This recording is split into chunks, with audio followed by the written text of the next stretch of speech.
Kementerian Dalam Negeri KDN meluluskan 19,627 permit masuk daripada 49,461 permohonan dalam tempoh 10 tahun sejak 2015. Menterinya Datuk Seri Saifuddin Nasution Ismail berkata, untuk tahun ini setakat Februari lalu, sebanyak 2,587 permohonan permit masuk diluluskan menerusi penambahbaikan dilakukan Jabatan Imigresen. Katanya, proses keputusan permohonan permit masuk terutama bagi warga asing yang berkahwin dengan warga tempatan sudah disingkatkan kepada 6 bulan bagi memudahkan pemohon. Jelas beliau, sebelum ini tiada tempoh pemprosesan yang ditetapkan. Menurut Saifuddin, pihaknya menerima banyak rungutan pemohon di mana mereka mendakwa menunggu sehingga 16 tahun untuk mendapatkan kelulusan.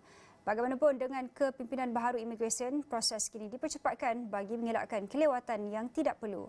Beliau sebelum itu hadir di Majlis Penerapan Nilai-Nilai Murni dan Iftar bersama Menteri Dalam Negeri Jabatan Imigresen Malaysia tahun 2025 di Masjid Abdul Halim Muazzam Shah, Kampung Permatang Tok Dek, Padang Serai di Kulim, Kedah.